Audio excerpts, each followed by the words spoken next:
Esto es Un Soplo de Historia Podcast, conducido por Patricio Vega.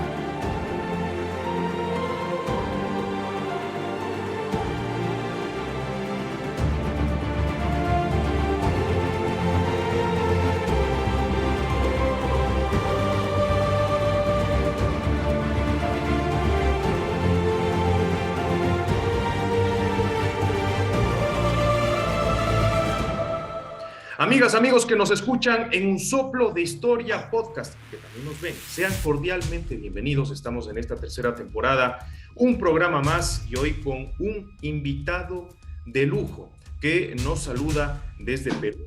Es César Silva, nada más ni nada menos. Hoy nos toca hablar igualmente, preparando la máquina del tiempo para revisar temas muy importantes de la arqueología bíblica. Y nos iremos, por supuesto, a Israel, una tierra llena de misterio, llena de historia. Es una nación milenaria que constantemente ha estado en conflicto y que también pues de allí ha nacido una de las vertientes religiosas más importantes de toda la humanidad. Allí también converge el judaísmo, están por supuesto culturas y civilizaciones que han atravesado allí por mucho tiempo y bueno, ¿quién mejor que César para conversar de todos estos temas? Para que ustedes conozcan, César Silva es director de Limud y docente de hebreo y arameo bíblicos desde hace más de 2 décadas. Recibió su formación en la Facultad de Teología Metodista Wenceslao Bahamonde, CBT, y su licenciatura en Ciencias Bíblicas en el Centro Bíblico Casiodoro de Reina, dirigido, por supuesto, por el doctor Moisés Chávez. Luego hizo diferentes cursos de especialización de hebreo, arqueología bíblica y geografía en la Universidad de Murcia, la Universidad Hebrea de Jerusalén y la Universidad Bar Ilan, con sede también en Israel. Es autor del libro El monoteísmo bajo sospecha en la Biblia hebrea. Y tiene también algunos proyectos muy interesantes que lo vimos en su página de Facebook y que ya vamos a estar conversando, por supuesto, más adelante. Nada más decirles, antes de pasar con César, que por supuesto apóyennos, su retroalimentación, sus comentarios, sus me gusta, su calificación de estrellas, cualquier tema que tengan ustedes para compartir con nosotros siempre serán bienvenidos. Recuerden que nos encuentran como Un Soplo de Historia Podcast en iVoox, en la plataforma de podcasting, también en Spotify. Próximamente también estaremos en Apple, ¿no? Estaremos en Apple Podcasting, ya estamos nada más en trámites para poder ingresar allí, y nos encuentran en Facebook como Un Soplo de Historia Podcast. Bueno, César, ¿qué tal? Bienvenido, un gusto tenerte aquí. El gusto es todo mío, Patricio. Muchas gracias por la invitación. Perfecto. Ahora vamos a conversar primero con lo básico. ¿Qué es la arqueología bíblica? Bueno, la arqueología en general es una joven disciplina científica que no tiene más de 1 siglo y medio y que fundamentalmente explora los restos de sociedades antiguas para poder interpretar esos restos y hacer que estos restos nos cuenten cuál era la forma de vivir, la forma de pensar y determinadas costumbres de los pueblos de la antigüedad. La arqueología, por tanto, es una disciplina mundial, no está vinculada a la Biblia, es una disciplina como cualquier otra, como la psicología, la antropología, las matemáticas o la física. No hay arqueología cristiana, ni judía, ni nada de eso.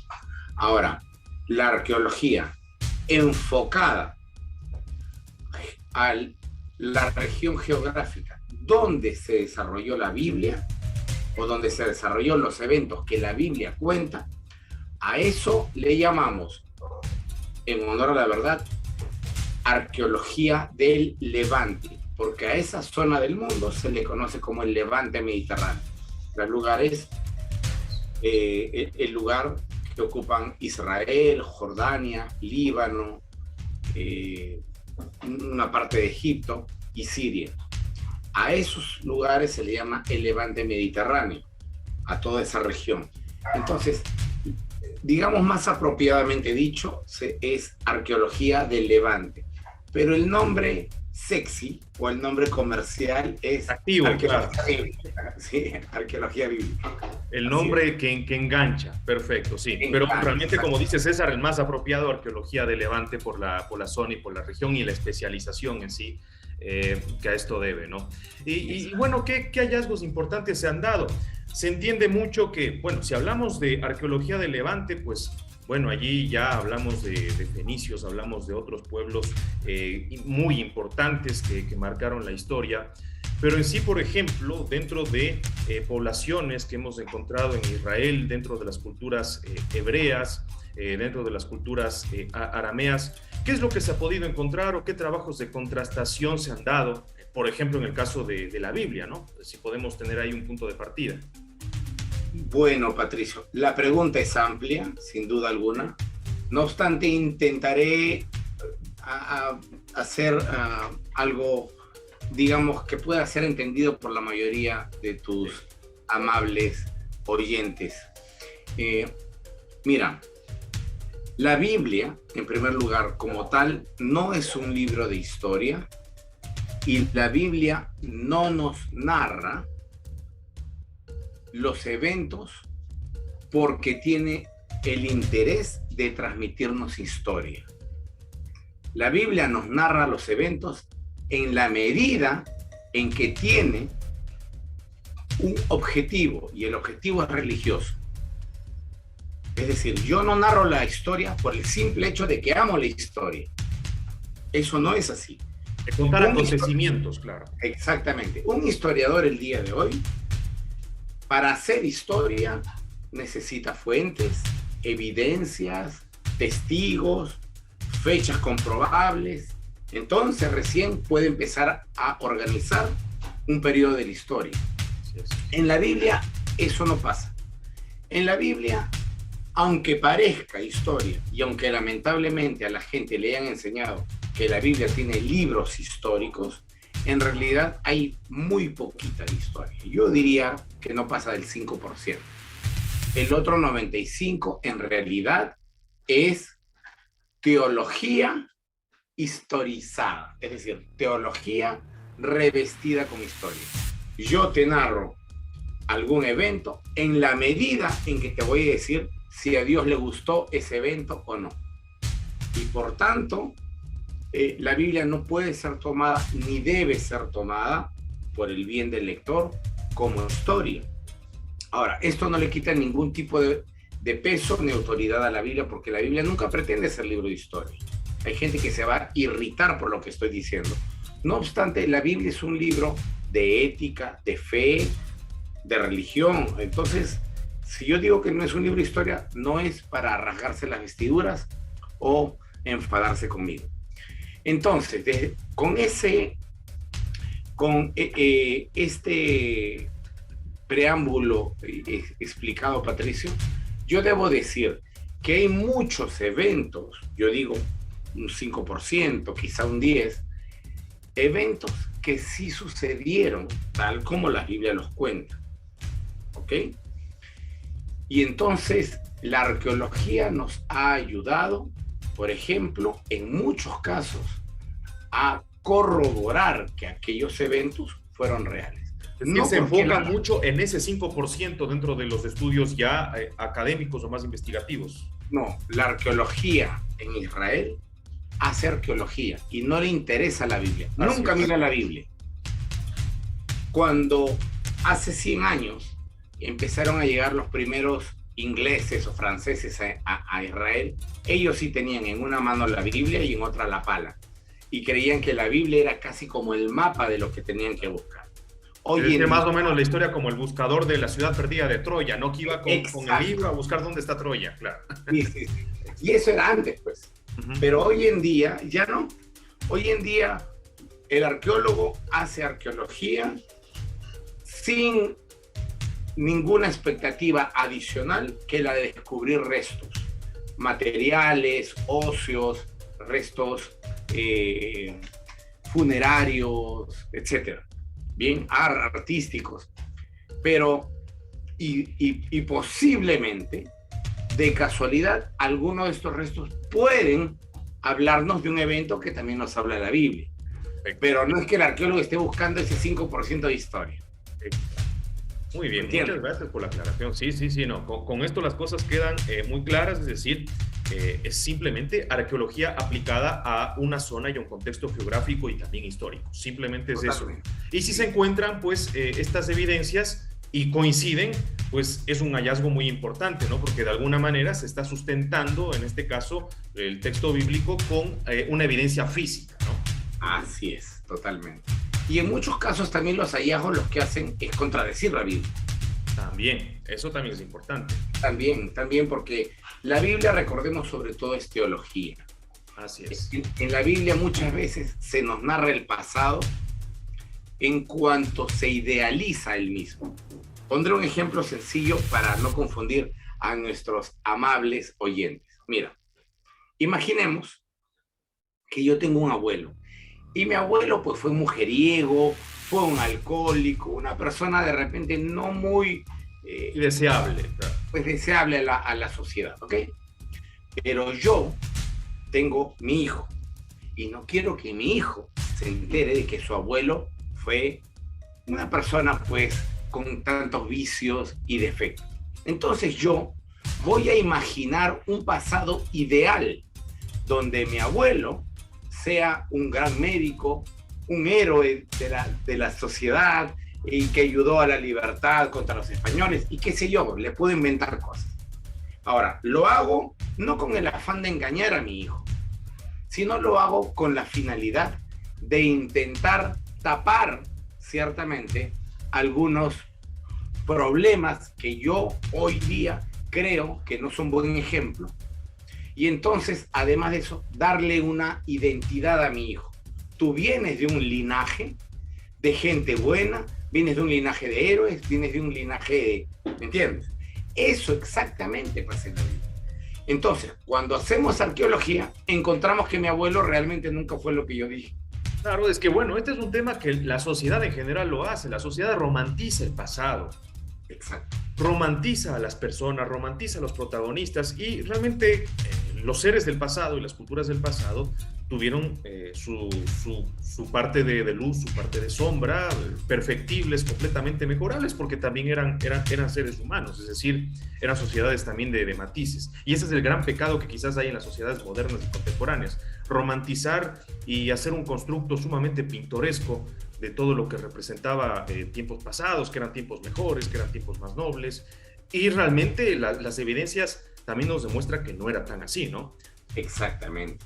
Y en el campo de la arqueología, nosotros, enfocada a esta parte del mundo, a Israel, nos permite ver, por ejemplo, que muchas de las cosas que la Biblia cuenta como ideales, por ejemplo, Salomón, se dice que Salomón tuvo un gran reino, tan grande que llegó por el norte hasta el río Éufrates y por el sur hasta el río Nilo en Egipto. Imagínate las dimensiones.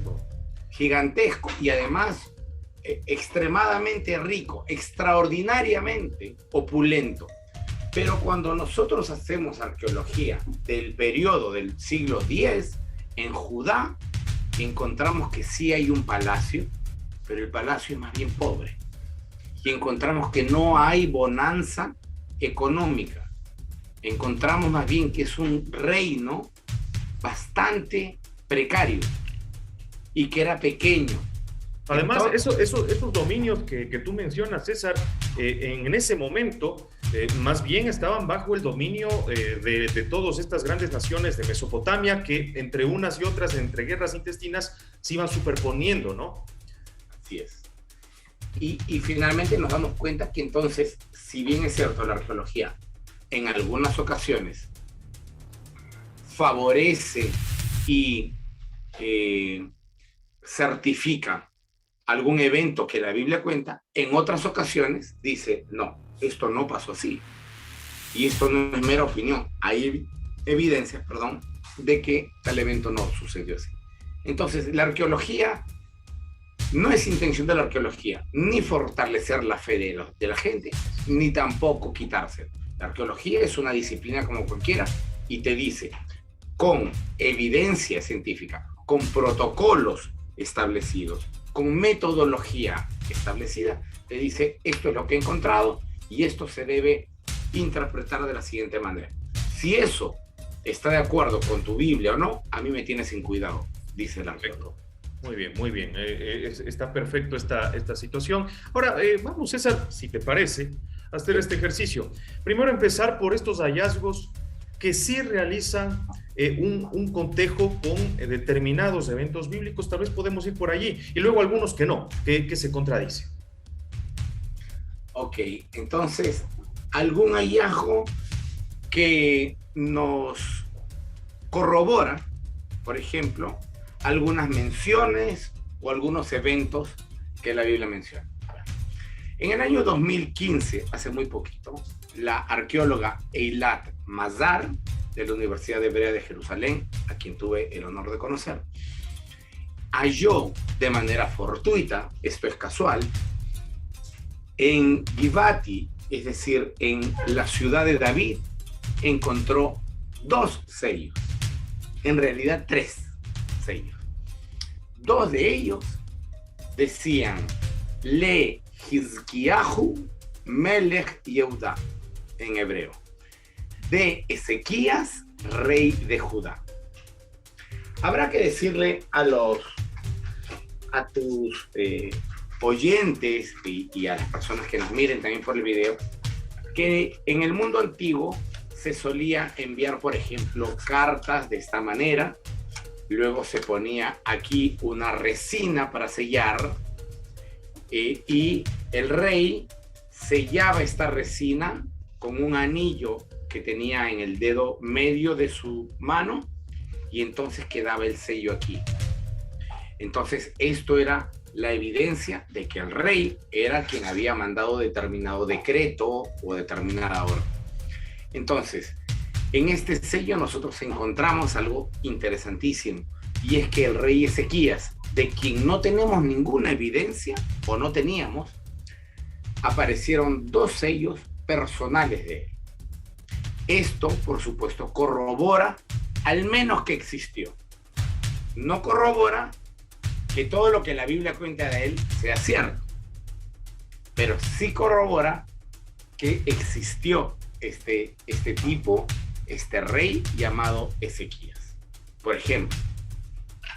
Bien, y algo muy curioso además, la Biblia dice, o la Biblia cuenta de manera ideal y romántica, para recoger tus palabras, la Biblia cuenta que Ezequías adoraba solo a Yahvé. No obstante, en los 2 sellos que se encontraron de él, en el centro del sello está el dios egipcio Amon-Ra.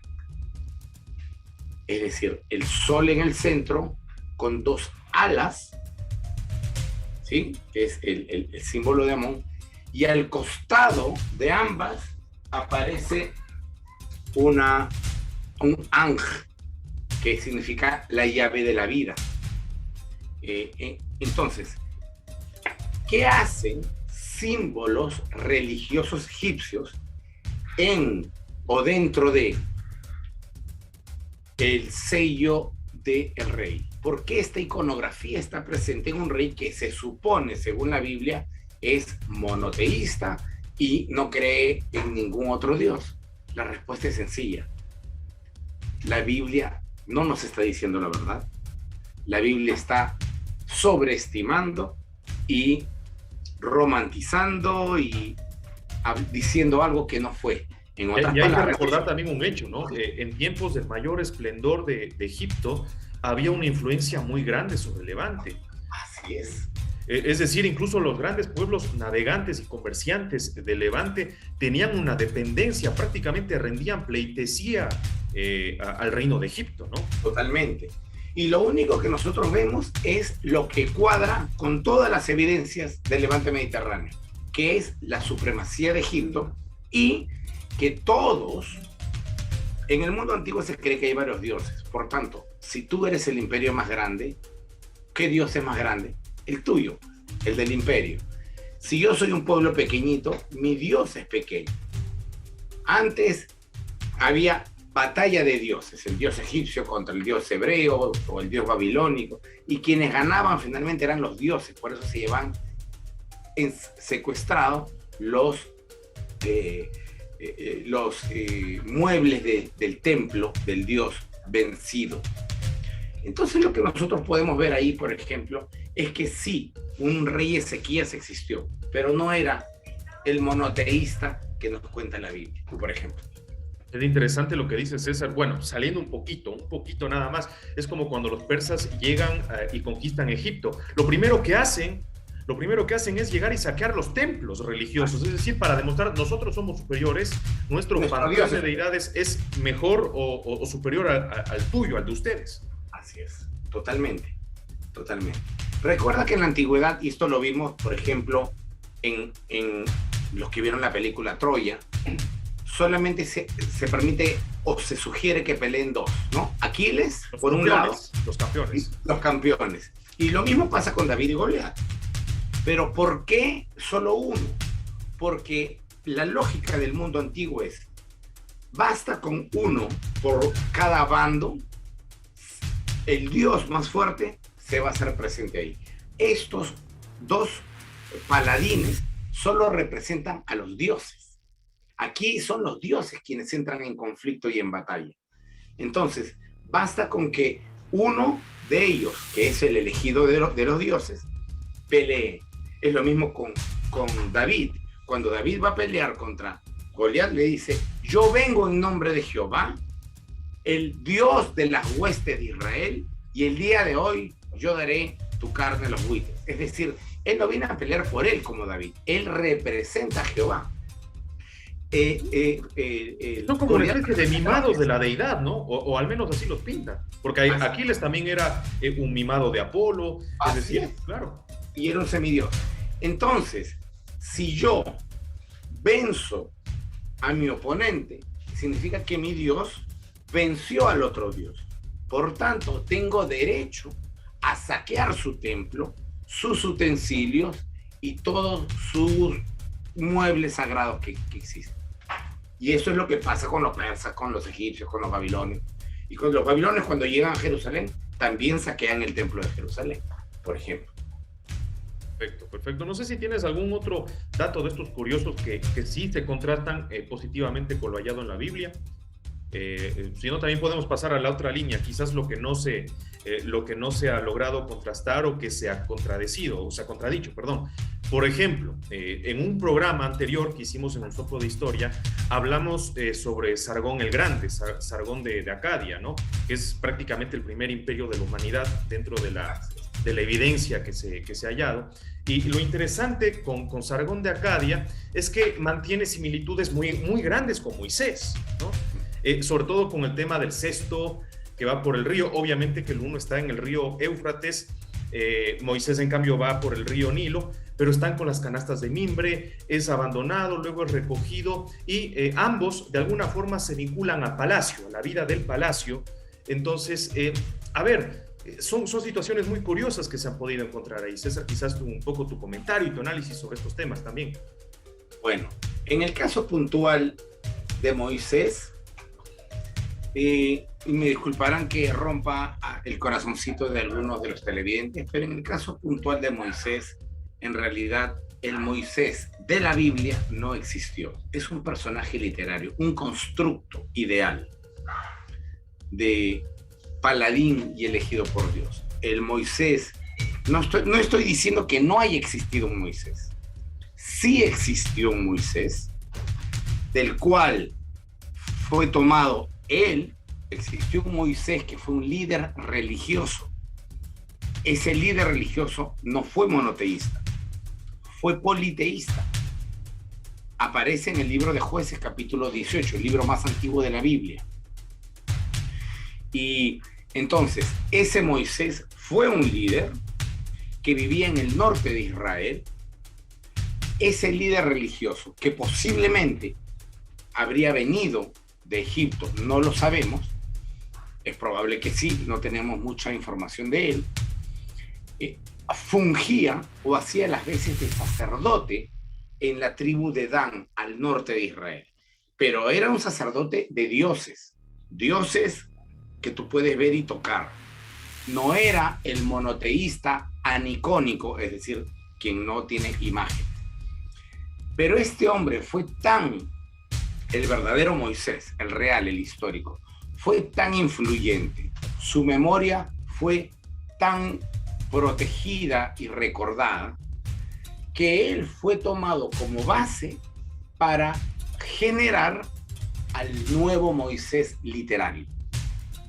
Y entonces el Moisés literario, aquel que conocemos todos por la Biblia, por Éxodo, Número, Deuteronomio, ese Moisés en realidad no existió. Y es más bien un collage. Es decir, saquemos un poquito de Sargón, saquemos un poquito del líder Moisés histórico.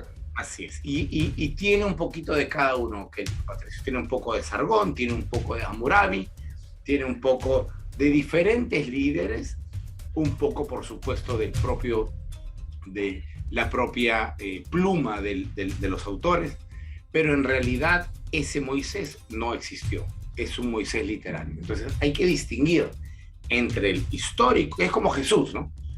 Justo ahí vamos. Hay un Jesús histórico, pero hay un Jesús teológico. Bueno, igual, hay un Moisés histórico, politeísta, sacerdote, que sabemos que estuvo en Israel, y existe el Moisés teológico. Y hay que distinguir entre ambos.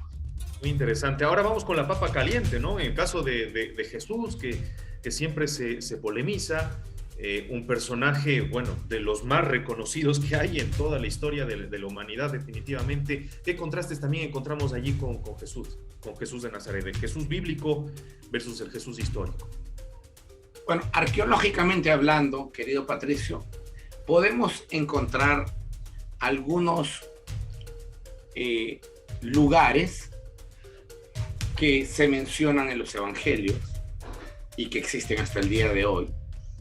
Podemos encontrar, por ejemplo, en el norte de Israel se encontró, y ahorita actualmente está en exhibición en el Museo de Israel en Jerusalén, se encontró una columna con el nombre Pilatos, es decir, no es nueva esta costumbre en donde los políticos hacen un puente y ponen ahí bien grande su nombre para que todo el mundo lo recuerde. Desde la primera vez que aparece en las ciudades de Estado, los monumentos y las obras emblemáticas eran para eso, para detallar al rey que lo hizo. Así es. Entonces, gracias a esta costumbre, aparece, por ejemplo, en una columna que Pilatos existió. Entonces tenemos la existencia de Pilatos confirmada, tenemos la existencia de ciertos lugares confirmada, pero del mismísimo Jesús no tenemos absolutamente nada. No tenemos un escrito atribuido directamente a Jesús, un documento autografiado por Jesús donde diga yo Jesús salí tal día, no hay nada de eso. Es decir, no tenemos nada escrito, tampoco hay algo así como la casa de Jesús. Y en fin, o sea, de Jesús no tenemos arqueológicamente hablando nada exacto. Esto no significa que no existió, significa que hasta este momento no hemos hallado nada de él. Más adelante se hallará algo, posiblemente Israel. Esto no quiere decir que no haya sido más o menos relevante en el contexto histórico en el que él vivió o se ubicó. Ciertamente. Sí. Y a tu criterio personal, ¿qué te merece esto, no? Todo esto que se ha tratado de buscar. ¿O no? El consenso de especialistas acerca de Jesús, el hombre, no el Jesús teológico, sino Jesús, el hombre, el histórico, el que caminó, el maestro, el consenso de los especialistas es que, en efecto, este fue un hombre joven, revolucionario en cierta manera, en cierta forma en su manera de pensar, muy judío desde otro punto de vista. Nunca quiso romper con el judaísmo. Lo que intentó fue revitalizar el judaísmo, darle una nueva, un nuevo punto de vista el judaísmo, si se me permite el término punto de vista. Pero en comparación, los que realmente rompieron esto fueron los romanos, ¿no? Cuando ya se empiezan a cristianizar. Totalmente, Patricio, totalmente. Entonces, Jesús lo que intenta hacer es renovar de alguna manera, replantearse el judaísmo en términos de la importancia del ser humano. No es tan importante la ley como si la vida del ser humano. Es más importante el ser humano que el Shabbat. Es más importante la viuda pobre que tus leyes sobre las mujeres. Humanista. Sí, exactamente. Entonces, ese Jesús es el que, digamos, sacando todas las capas teológicas de los evangelios, es el que nos queda. Un Jesús que muy judío, que no quiso romper con su religión, que quiso más bien revitalizarla, dicho de alguna manera, y que al fin y al cabo tuvo muchos seguidores, muchos alumnos o discípulos, como se les llama, y el cual no le interesó dejar algún tipo de documentación atribuida a él, ni tampoco ningún tipo de evidencia. Para él estaba haciendo esto en algún momento. Parece ser que sí creyó que él era el Mesías, era aquel quien Dios le había encargado una misión, y que, según los indicadores y la contrastación de textos entre los evangelios, los hechos y algunas frases de Pablo, más bien parece haber sido crucificado como un sedicioso, esto es, alguien que está en contra de la política de Roma, un subversivo, y luego de haber sido crucificado por subversivo, pues fue enterrado. No se puede hablar, por supuesto, de un evento llamado resurrección, porque eso es simplemente un evento que se puede narrar desde la fe, no desde la historia. Para que un evento sea histórico, y aquí corto para que tú continúes, para que un evento sea histórico, es que quiero explicarles esto a los amigos para que no crean que yo estoy hablando desde el ateísmo. Para que un evento sea histórico o científico, el evento tiene que ser repetible, objetivo, descriptible, tabulable. Si yo digo, por ejemplo, yo me puedo tirar desde el 7º piso a una piscina, tú eres libre de cuestionar eso, pero yo puedo subir varias veces al 7º piso y tirarme nuevamente. Entonces, el evento es repetible, es observable por muchas personas de manera objetiva, pueden tomar fotografías, es tabulable, es decir, puedes tomar una tabla y decir, ahora demoró 5 segundos en caer, ahora 7. Se puede documentar. Se puede documentar. Y esto entra dentro de carácter historiográfico. Pero si tú me dices, yo vi un elefante de color rosa volando, y no me puedes confirmar esto con una fotografía, no puede ser repetido, no hay testigos, entonces simplemente eso es algo subjetivo que tú crees haber visto y que yo simplemente diré, y para mí quedará como una anécdota, pero no puede ser analizado por ninguna disciplina científica. Y eso es lo que pasa con la resurrección. Es decir, un poco yendo quizás más allá, ¿no? Sin el ánimo tampoco de polemizar, aunque quizás la pregunta suene así. El Jesús bíblico entonces tendría también esta similitud con el Moisés bíblico, es decir, pasaría casi a ser un constructo de distintas partes, ¿no? Le voy poniendo acá porque hay muchos eventos también que se asocian a Jesús, ¿no? Las bodas de Canaán, que el vino, el agua en vino, los distintos milagros, todos estos eventos. El Jesús bíblico teológico también es un collage. Tiene una parte importante de Zoroastro, el nacimiento virginal, la idea mesiánica, etcétera, una serie de cosas. Tiene un poco de Moisés, tiene un poco de Elías, tiene un poco de David. Es un collage de lo que los autores esperaban o tenían como expectativa que fuera el Mesías. Entonces, realmente no podemos decir si lo fue o no, porque nunca lo vimos a Jesús ni sabemos nada de él. Pero lo que sabemos es que los autores se inspiraron para organizar esta historia en otros eventos. Un tema importante ahí para aclarar antes de pasar ya al campo netamente arqueológico, de sitios visitados y demás, es que, claro, también a Jesús mucho se lo ha representado históricamente, y esto hay que decirlo, viene ya un poco desde la época medieval, se lo occidentaliza bastante a la posible apariencia física que tenía Jesús de Nazaret, y hasta las producciones más recientes de Hollywood aparece pues un hombre rubio, barbado, esbelto, alto, de más de 1,80 m de estatura, con un cuerpo tonificado. Totalmente occidentalizado. Así es, y bueno, últimamente en redes sociales, en los últimos años podría decirse, ¿no? Han circulado ciertas investigaciones o aparentes investigaciones que hacen una reconstrucción hipotética, ¿no? Porque no hay, ni siquiera hay restos óseos para poder constatar de cómo habría sido, pues, la cara, el rostro de Jesús de Nazaret. Y en este caso, pues, aparece un tipo, digamos, genérico de las personas que habitaban esa zona de Levante, ¿no? Que tenían, pues, una tez un poco más trigueña, es decir, más mediterráneo, podría decirse. Entonces, ahí, ¿qué nos puedes comentar? Bueno, la reconstrucción a la cual hace referencia es una imagen icónica ya que ha circulado mucho.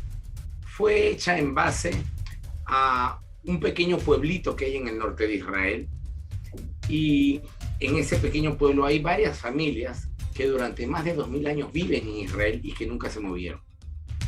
Entonces, tomaron un poco, digamos, de... Es que no tuvieron tanta mezcla, claro. Así es, exactamente. Entonces, porque el resto de judíos está hipermezclado con europeos. Ah, sí, por supuesto. Son más europeos.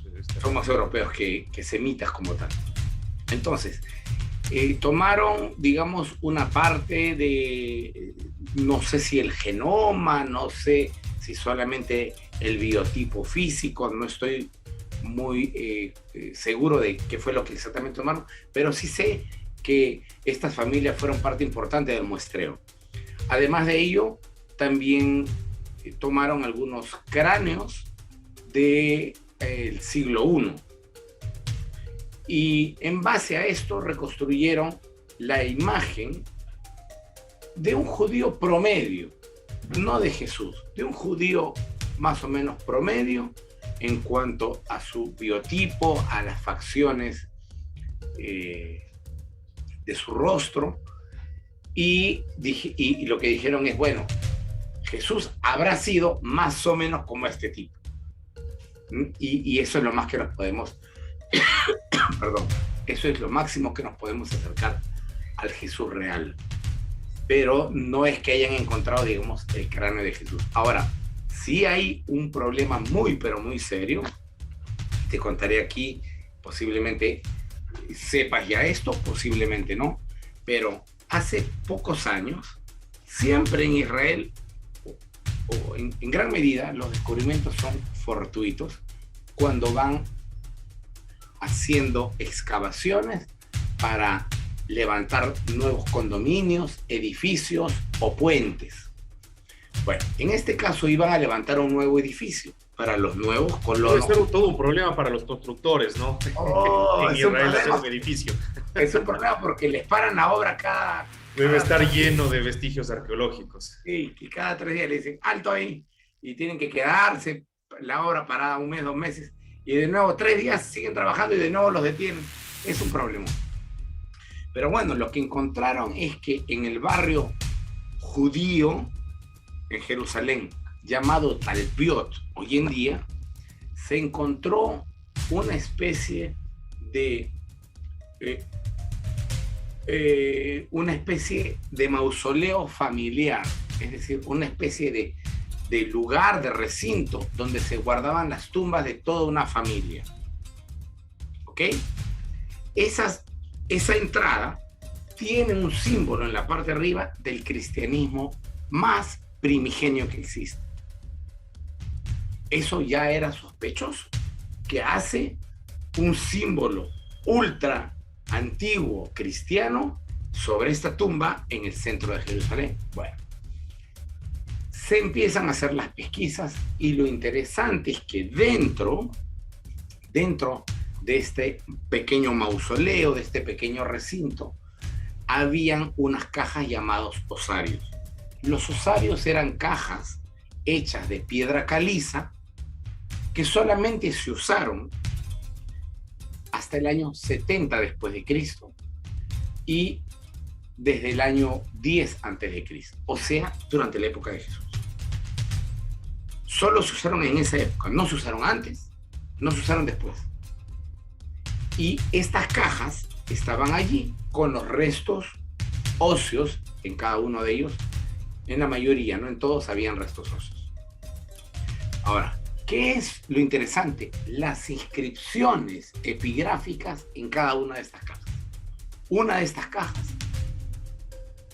la oxisa, la que ocupó esta caja, se llamaba Miriam, María. Otro se llamó Yeshua Bar Yosef, Jesús, hijo de José. Otro se llamaba Jacob, lo que conocemos en español como Santiago. Otro se llamaba Yehudá, Judá. En otras palabras, y no estoy haciendo ninguna afirmación, estoy intentando presentar los hechos de manera objetiva. Todos los osarios de esa tumba o de ese pequeño mausoleo o recinto tienen nombres que coinciden con los nombres que los evangelios dicen que eran familiares de Jesús. ¿Estoy afirmando que eran los mismos que es la familia de Jesús? No, no estoy afirmando eso. Pero la idea es muy sugestiva. Y además, insisto en que es muy difícil de que todos los nombres se dupliquen. Es demasiada coincidencia, ¿no? Es demasiada coincidencia. ¿Ok? No podemos... Ah, y otra cosa más. En uno de los osarios se encontró un calcañar, es decir, la parte de atrás del talón de un hombre con un clavo atravesado. Es decir, que había muerto crucificado. Todo eso está en exhibición en el Museo de Israel. No es cuento, no es broma, ni sensacionalismo. Insisto, no estoy afirmando que sea Jesús, pero ya me dirán ustedes si todos los que les cuento no les lleva a suponer que es así, por, como dice Patricio, es demasiada coincidencia. Posiblemente se terminó de encontrar el Jesús histórico, ¿no? Y le han hecho algunos estudios a esta osamenta, a estos restos. Sí, se los han hecho y están en posesión de la Autoridad de Antigüedades de Israel. Por supuesto, los cristianos no quieren ver ni en pintura esos restos. Es decir, claro, es que eso derrumba todas estas situaciones, ¿no? Es decir, por eso no se habla tampoco mucho de este punto que comentas, César, ¿no? Para los que desean investigar, yo les invito, les promuevo,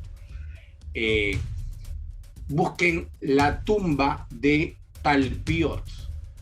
La tumba de Talpiot, ¿ok? Y traten de no ver documentales. Hay documentales, digamos, de carácter más hollywoodense que otra cosa. Traten de buscar la información desde la Autoridad de Antigüedades de Israel, desde el Museo mismo de Israel. Investiguen qué es lo que dice cada una de las piezas y ustedes saquen sus propias conclusiones. Perfecto, César. Muy bien. Bueno, ahora ya entrando en materia del campo arqueológico, cuéntanos actualmente si estás relacionado a algún proyecto. Bueno, veo que en Facebook estás también promocionando estas experiencias arqueológicas. Me corriges si estoy mal, para el público en general que quiera sumarse y pueda vivir in situ lo que sería pues poder disfrutar de todas estas campañas que se viven en Israel. Me parece que es en Megido que vas a estar o que se planifica estar. Cuéntanos un poco de qué trata, en qué consiste todo este proyecto muy interesante que lo estamos viendo. Bueno, durante los últimos años hemos viajado cada año a Israel para participar e integrarnos de alguna expedición arqueológica. Antes del corona estuvimos en Jerusalén, en Kiryat Yearim. Este año vamos a participar en la excavación de la ciudad de Megiddo, una ciudad extremadamente importante. Es una de las más antiguas, quizás la más antigua de todo Oriente Medio, Oriente Próximo. Y esta experiencia está abierta a todo público, a cualquier persona, no tiene que ser religioso necesariamente, puede ser ateo o gnóstico. Y en esta experiencia nosotros vamos durante 2 semanas a hacer arqueología, no a ver cómo hacen arqueología otros, sino nosotros con pala y pico en mano hacemos las excavaciones y hacemos pues todo el proceso arqueológico, el lavado de piezas, la clasificación, la interpretación, todo lo que tenga que ver con el proceso en sí mismo. Durante este periodo nosotros vivimos dentro del campamento, en este caso particular del año 2022, que empieza en junio. Vamos a estar en un kibutz que está muy cerquita a la excavación y vamos a vivir allí por 2 semanas. El participante recibe no solamente el alojamiento, sino el desayuno, el almuerzo, la cena y en las noches, durante todas las noches, clases de arqueología por los mejores arqueólogos de la Universidad Hebrea de Jerusalén y de la Universidad de Tel Aviv. Los que desean créditos universitarios por esto tienen que pagar algo adicional y la Universidad de Tel Aviv le otorga los créditos para el fin que crea conveniente y que estime. Pero el que no desea créditos, sino más bien desea vivir la experiencia, también lo puede hacer sin los créditos necesarios. Y es una experiencia magnífica, ¿no? Debe ser. Yo ya me estoy entusiasmando ya también, ¿no? Suena muy bien y es prácticamente estar ahí como un arqueólogo, es decir, totalmente todo este trabajo, ¿no? Sí. Y además los fines de semana salimos a pasear por diferentes lugares. Nos vamos a Nazaret, a Capernaum, Farnaún. Lo interesante es que no es el típico tour turístico, ¿no? No. Nada que ver. Y en el típico tour, te contaré, Patricio, es muy gracioso porque yo he escuchado a guías turísticos decir cualquier barbaridad con tal de emocionar al grupo turístico. Están parados en medio de Jerusalén y dicen, miren, aquí vivía Jonás, el que se comió la ballena. Entonces la gente saca su cámara y empieza a tomar. Y eso es mentira. Y entonces, pero lo hace por emocionar al grupo, ¿no? Impresionar a toda la gente ahí. Sí, eso es lo que suele hacer, digamos, un tour para viajeros, nada más que van, digamos, a conocer y que lamentablemente no se asesoraron de que su guía sea un historiador o un arqueólogo. Ahí está el problema. Cuando tu guía no es ni historiador ni arqueólogo, es un joven entusiasta que sacó el permiso para guiar, pero a veces no tiene ni idea dónde está parado. Sabe un poco de inglés, un poco de español y listo. Listo. A ver, César, cuéntanos cómo así Megiddo, ¿no? ¿Cómo se escogió este lugar? ¿Cuáles son los puntos de interés que hay en esta zona, ¿no? Bueno, es muy famoso, o de hecho es un nombre que incluso dentro de los sensacionalistas se habla demasiado porque es el sitio de la batalla final, del Armagedón. Bueno, de hecho de ahí viene pues, la derivación del nombre, etcétera, ¿no? Entonces, cuéntanos un poco qué tiene de interesante este lugar. A ver, Megiddo, querido Patricio y queridos oyentes, Megiddo se le conoce como la joya de la corona de la arqueología israelí. Es el lugar más importante de todo Israel. Israel tiene casi 1000 expediciones arqueológicas que empiezan en el transcurso del verano. No es poca cosa, 1000 lugares en simultáneo excavando. Bueno, el más importante es Megiddo. ¿Por qué es importante? Primero, por su antigüedad y segundo, por la ubicación estratégica.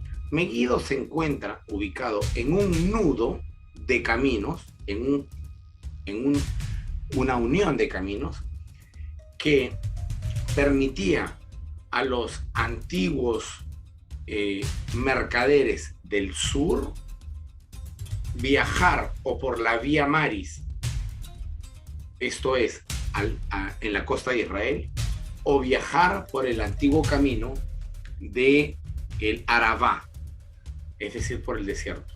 Ambos caminos te llevaban a un solo punto, y era Megiddo. Y desde Megiddo subías al norte y a la izquierda tenías el imperio de Hattusa o el imperio hitita.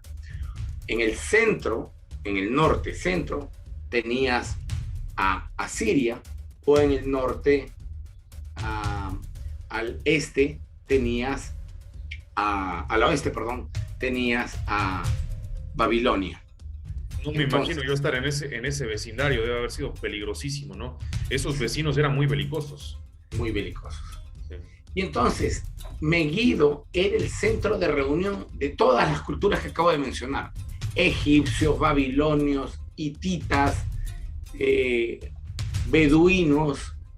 Allí se reunían porque allí era, digamos, el cruce de caminos. Y en ese cruce de caminos, además de ser un cruce, había, por supuesto, posadas, había mercados donde muchos se detenían ahí para ir vendiendo sus cosas y muchos se quedaron viviendo ahí. Entonces, este lugar, además, se encuentra Megiddo es un monte, Har Megiddo es una montaña de donde viene Armagedón. Pero al costado de Megiddo hay una llanura muy grande que se le conoce como el Valle de Jezreel. Y según el Apocalipsis, en ese Valle de Jezreel es donde la pelea final entre los ejércitos del bien y el mal se darán la última batalla, y donde el Apocalipsis dice ganará el bien. ¿Por qué el Apocalipsis menciona ese lugar? Porque en realidad ese lugar fue en donde peleó el ejército de Judá al mando del rey Josías contra el ejército de Egipto. Es decir, los buenos contra los malos. Y en ese lugar, el faraón Necao II asesinó a Josías, el único rey que fue llamado Mesías en Israel después de David. Entonces, hubo, después del asesinato de Josías, una frustración en el pueblo. Nosotros pensamos que Josías nos iba a liberar del yugo egipcio. Josías va, pelea en Megiddo contra los egipcios y los egipcios lo matan. Quedó la sensación de que algo no quedó completo, de que algo no se terminó de cumplir. Nosotros los buenos peleamos contra los malos y los malos nos vencieron. Entonces, esa frustración quedó a lo largo del tiempo y el autor de Apocalipsis la saca a relucir nuevamente y dice, ahora sí, en esta batalla los buenos venceremos a los malos, en el mismo lugar donde ustedes nos vencieron la última vez. La revancha. ¿Me entiendes? Entonces, no es elegido este lugar como visión o como escenario de la última gran guerra entre el bien y el mal, simplemente porque le dio la gana o de manera fortuita, sino que allí fue la última vez donde el mal venció el bien. Ahora toca la revancha, y en esta revancha, dice el Apocalipsis, los buenos venceremos. Así perfecto, es. perfecto. El lugar es en extremo importante. Sí, de seguro que sí. Lo hemos visto en algunos videos. Esperemos algún momento también poder ahí acompañar, y también invitamos a la gente, a los entusiastas de la historia, de la arqueología, que también se puedan sumar a esta iniciativa de César. Bueno, también sé que das cursos de arameo, de hebreo. Cuéntanos también un poquito de eso ya en la parte final. Bueno, yo soy el fundador del Centro de Estudios Bíblicos Limud, una modesta institución académica que estudia la Biblia, no con sesgos religiosos. Es un centro de estudios bíblicos abierto a todas las personas, católicos, protestantes, mormones, testigos de Jehová, ateos, gnósticos, todos los que deseen estudiar la Biblia de manera académica, es decir, no confesional, tiene las puertas abiertas en Limud. Y este emprendimiento, esta iniciativa, vio la luz hace 8 años aproximadamente. Y desde entonces a esta fecha ha ido creciendo de manera sostenida. Hoy en día tenemos más o menos 500 alumnos en simultáneo. Y hacemos cursos con una variedad, yo creo, interesante. Por ejemplo, estamos ofreciendo en este momento 4 formaciones distintas. Una del Nuevo Testamento, que está a cargo del doctor Ariel Álvarez Valdés, cuyo título es La infancia del Jesús histórico. En este curso, él va a sentar cuáles son las bases metodológicas para la investigación del Jesús histórico y si es que hay algo creíble o no en los relatos del Jesús cuando era niño, para luego proseguir con el Jesús joven y el Jesús adulto. Hay un segundo curso que es la literatura profética en contexto sociocultural y sociohistórico, es decir, dónde nace la literatura profética y cómo nace.